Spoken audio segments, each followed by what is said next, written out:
Hey guys, Vincent here. Welcome to this second tutorial about shoulder rolls and the foundations of it. In the previous episode, which you should check out now if you haven't seen it just yet, we were distinguishing the same side shoulder roll and the opposite side shoulder roll, as well as the choice we had to land on our belly with both hips facing the floor or land with both hips facing the ceiling, which is on our back. Today, before we jump on something more complex, we're going to start bringing them two together and building a flow which is integrating them really together so that we don't have to think so much about it when we use them, whether it's in locomotion, in modern dance floor work, or in martial arts, just like grappling or BJJ.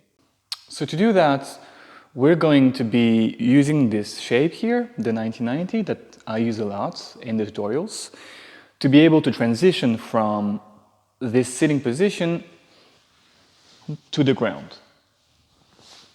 This 1990 position allows you to softly, in a spiraling movement, get your head closer to the ground and end up on your back or on your belly.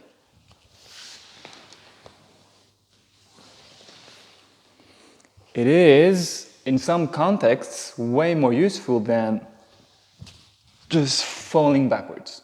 And what I see a lot when I teach beginners is an attempt at merging the two, which is having this kind of 1990 position here and still bringing both shoulder blades backwards, which always ends up in being some kind of clunky.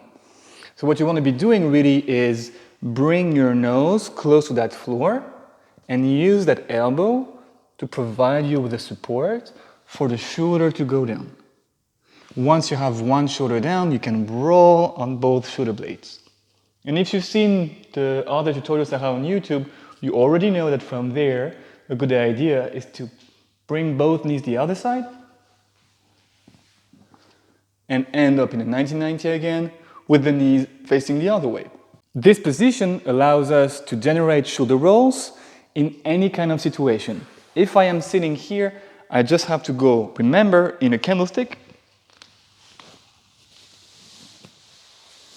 and then decide if I have to land on the foot of the same side, or if I land on the opposite side, or if I decide to slide both feet and end up with both hips facing the floor, or decide at the very last moment to roll on my back. Now, the same shoulder rolls can be generated from this position.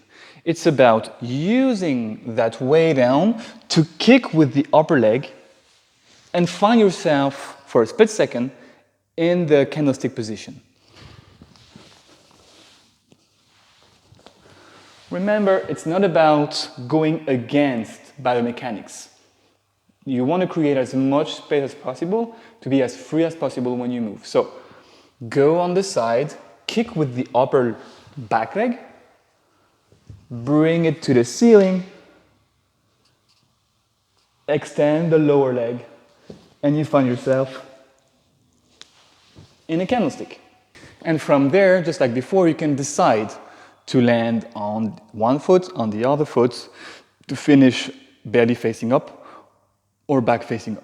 Now, the idea for us to be able to generate a shoulder roll from this shin box 1990 position rather than from this sitting position is just to give us more options so that when we are improvising or when we are composing a sequence, we have different options to start our shoulder rolls from.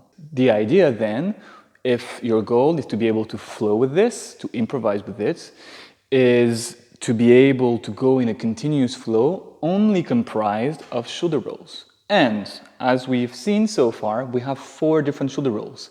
Same side shoulder roll ending on your back, same side shoulder roll ending on your belly, opposite side shoulder roll ending on your back, opposite side shoulder roll ending on your belly.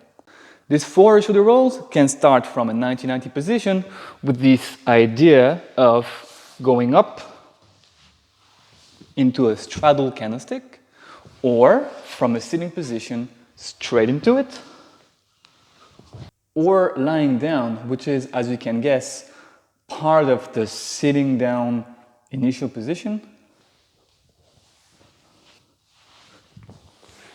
which gives us 3 options to play with. Now the point of this video is to help you do your homework. Once you've watched the first video, now we should start to implement this into our vocabulary and make sure we can use these new words we've been learning in new sentences. So you're gonna start very slow, very thoughtful, very conscious, making an effort at not using any other parasite movement.